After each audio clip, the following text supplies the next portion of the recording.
Now that same day, two of them were going to a village called Emmaus, about 7 miles from Jerusalem.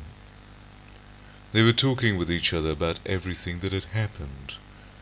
As they talked and discussed these things with each other, Jesus himself came up and walked along with them, but they were kept from recognizing him. He asked them, "What are you discussing together as you walk along?" They stood still, their faces downcast.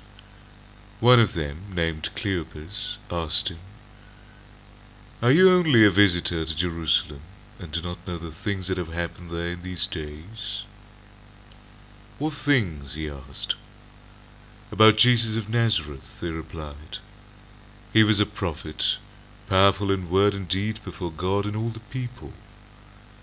The chief priests and our rulers handed him over to be sentenced to death, and they crucified him. But we had hoped that he was the one who was going to redeem Israel. And what is more, it is the third day since all this took place. In addition, some of our women amazed us. They went to the tomb early this morning, but didn't find his body.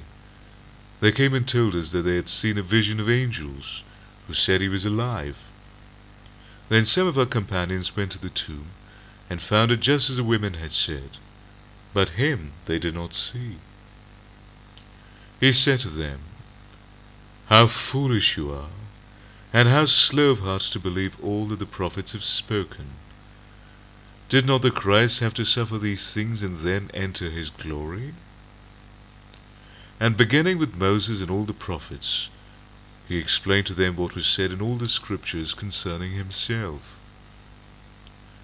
As they approached the village to which they were going, Jesus acted as if he were going farther, but they urged him strongly, "Stay with us, for it is nearly evening. The day is almost over." So he went in to stay with them. When he was at the table with them, he took bread, gave thanks, broke it and began to give it to them. Then their eyes were opened, and they recognized him, but he disappeared from their sight.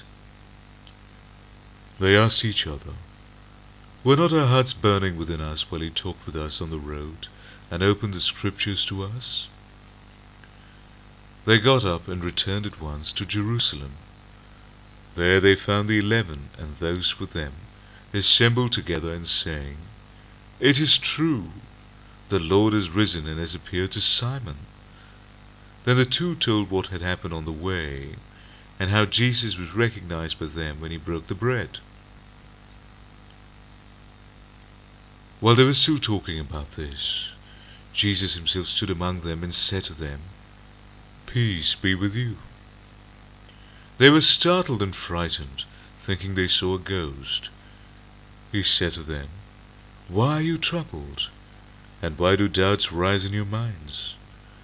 Look at my hands and my feet. It is I myself. Touch me and see. A ghost does not have flesh and bones, as you see I have." When he had said this, he showed them his hands and feet. And while they still did not believe it because of joy and amazement, he asked them, "Do you have anything here to eat?" They gave him a piece of broiled fish, and he took it and ate it in their presence. He said to them, "This is what I told you while I was still with you. Everything must be fulfilled that is written about me in the law of Moses, the prophets, and the Psalms."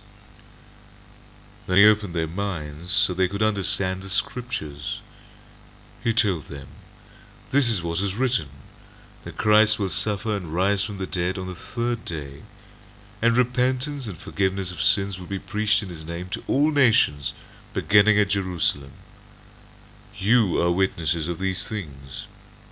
I am going to send you what my Father has promised, but stay in the city until you have been clothed with power from on high." When he had led them out to the vicinity of Bethany, he lifted up his hands and blessed them. While he was blessing them, he left them and was taken up into heaven. Then they worshipped him and returned to Jerusalem with great joy. and they stayed continually at the temple, praising God.